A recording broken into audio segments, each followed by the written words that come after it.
Hello again. What I want to talk about today is one problem you need to watch out for when you're buying a used chainsaw. To demonstrate this, I'm going to refer to two of mine. One's a 230 and one's an 034. This is to do with the starting mechanism. It's to do with the choke system and the on-off switch. Now, I don't know about anywhere else, but in the UK, when you buy a new Stihl, the dealer will not send it to your mail order unless you've purchased one from them before. They will actually do a face-to-face handover, and they will explain certain aspects of the saw to you before they pass the saw across to you. One of the things they will explain is how this choke system, how this choke mechanism works. This saw I bought new from a dealer. This saw I bought second hand. This thing is 20 years old. It's a great saw, but I'm going to come on to the problem with this one in a moment.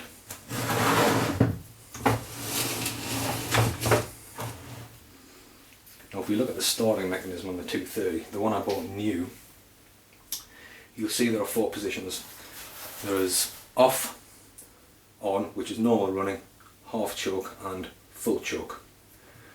When the chainsaw is hot and you're starting and stopping all the time, you basically need two positions, off and on, and it will start in that position. When the chainsaw is cold, you need to set the switch to the full choke position. Now, if you haven't been shown how to do this, or you don't have a manual, or you're buying a second-hand chainsaw and you don't know anything about these things, what you will be tempted to do is to take this switch and push it down to that position. If you push it hard enough, it will go, but it is not designed to do that. To get the full choke position, you need to squeeze the trigger on the chainsaw, then you can get to the full choke position. In normal starting from cold, you'll turn it over once or twice, it will start to fire. You will then knock it by hand back up to half choke. It should then start, and what people then try to do is to force it up to the normal running position, and it will not go. In this position you can only access full choke and half choke. Once the thing starts and you rev it up by squeezing the trigger, it will automatically go to the normal running position.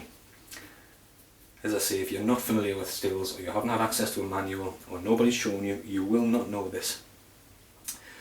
So I imagine that every Stihl in the UK has come from a dealer, or which has come from a dealer, has been treated properly by its first owner, but then subsequent owners, you just don't know what they know about these chainsaws.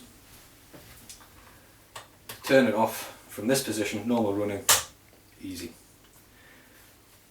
It's useful to think of these two settings, on off, as being their own separate thing, and it's useful to think of the two choke settings as being their own separate thing.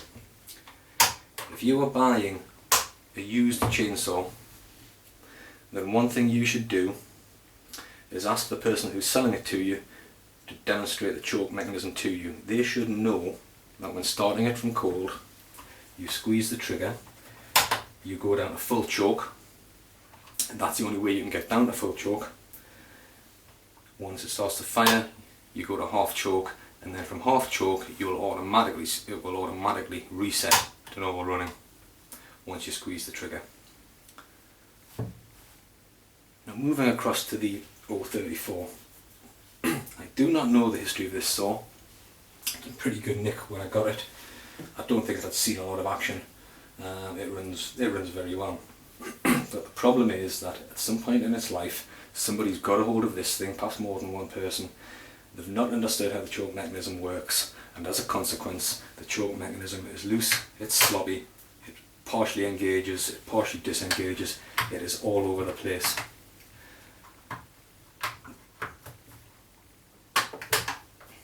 I'll show you what I mean. We have the same four positions: off, normal running, half choke, full choke. Now, if I push down to a click, there, is that normal running or is that off? That was a very definite click. I've got to put a lot more pressure on to get to the next stage. Now, that could be normal running or it could be half choke. I squeeze the trigger, nothing happens, so I now find out that this was normal running, not the first position I was in.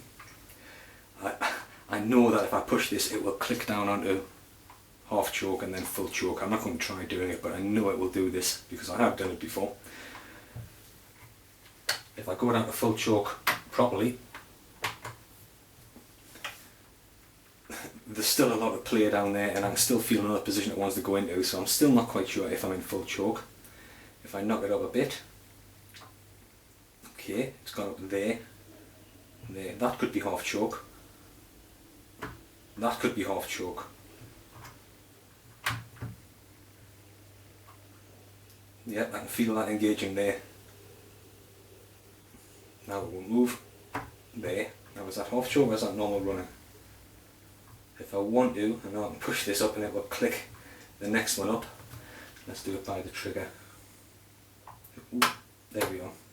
That is normal running now. When I bought this chainsaw, the guy actually started it about 20 minutes before I got there because it was still warm, and he said, "Oh, I'll show you how to start it." He put it straight into sort of normal running position and he cranked it up. That's a bit of a fudge. If you know the choke selection lever is not working properly, then that's one thing you can do to throw a buyer off the scent. If you're going to buy one of these things, then turn up when it's cold and ask whoever you're buying it from to demonstrate this mechanism to you. As I said earlier, they should know that the proper selection process is trigger down to full choke, turn it over till it fires, go to half choke. Once it fires up properly, squeeze the trigger, it will go to run. If they're pushing this up and down, fiddling about with it, you know this chainsaw has not had a very good life. I know of a neighbour of mine who boasts that he's never bought a new chainsaw in his life because they're Stihls, they run forever, they're very reliable.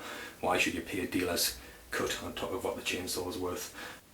He actually struggles with the choke, and it's only when I've actually explained it to him that he's understood what it is he's supposed to be doing. I won't be buying a chainsaw off this guy. I think a lot of running problems can also be traced back to this.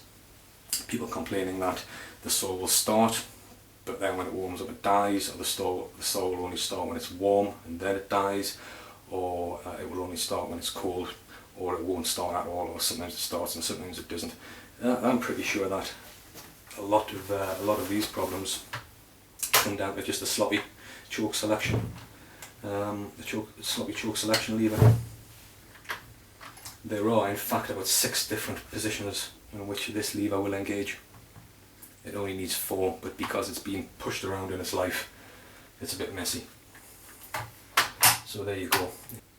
If you're going to buy a used Stihl chainsaw, perhaps other types of chainsaw that use a similar system, make sure that the choke selection system works, that you have very definite engagement with the lever, that you can only select full choke by squeezing the trigger. Note that you can only actually get to half choke by going to full choke first, something else which a lot of people miss. You cannot go straight down and get to half choke, the lever should bypass that. You should re-engage run by squeezing the trigger and then it should click off. That's the sort of nice clean action that you want. Well, I hope this was of some use to you. Thanks for watching.